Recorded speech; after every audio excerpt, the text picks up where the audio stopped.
I woke up to my phone ringing off the shelf. I was away about an hour. Is this really happening? Donnie and Jean went I kept seeing Orlando shooter, Orlando shooter. Someone had brought a gun into a club. At first, you're sort of confused. Scrolling through my phone, obviously it popped up on Is this really happening? or something like some kind of news. This can't be happening again.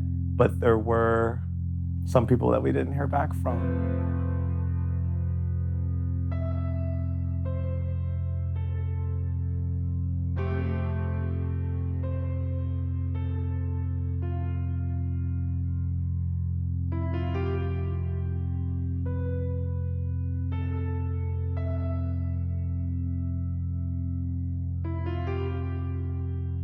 When I was first learning to become my true and authentic self, I would go to Pulse.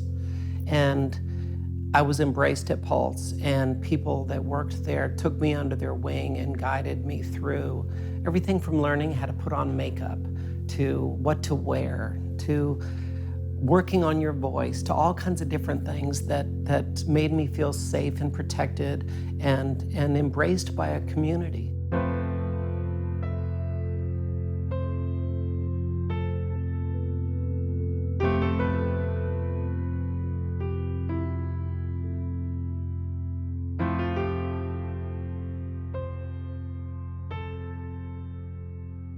It was hard to fathom that such utter horror could happen at such a place that we've always known to be such a safe place. I was brokenhearted. I mean, a lot of people say that the mayor was kind of the head and I was the heart. And I think it was really important to show that we were not going to be like some of the other cities that were defeated, and that's why I talked about love, and that's why I talked about who our community is. We showed who Orlando really is. Other cities were destroyed by the gun violence that happened to them. There were not-for-profits that came in and raised millions of dollars, and the victims didn't get a cent. I did not want it to be defined like, and it defeated them even more. Came straight here, met with Patty Sheehan at Ground Zero on Monday, and started giving, water and bananas to the police officers that had the streets closed off, and kind of just started there, just giving back. It's what our community does. It's funny, people say, well, I'm really surprised at the way Orlando rallied outside. We're not. We've always rallied for those that need it, especially in our community. It's just that the world is watching. This is the first generation that could get married. They could have had it so much better than I did in my generation, and to see them shot, it was just it made me so angry and broke my heart, but at the same time, I have this resolve to make sure this never happens again and do whatever I can.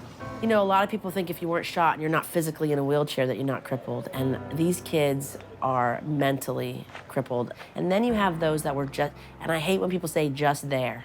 I've heard this so many times. It's like hostage there, trapped there, watching their friends pass away there. They weren't just there. I think I was totally unprepared for the fact that somebody would attack one of our gay nightclubs. That added a level of pain and suffering that I had not ever considered, and so I certainly can't tell you I expected this amount of outpouring from around the world, because I didn't ever expect this to happen.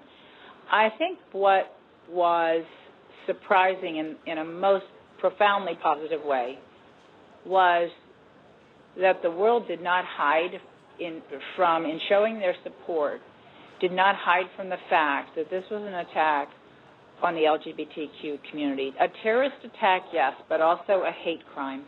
And that there were so many examples of rainbow colors being displayed. That surprised me, and I was just very, very touched and very, very overwhelmed that we have come so far in our understanding. And I know that there are plenty who would say we haven't come far enough, but we've come very far as a people in a relatively short period of time.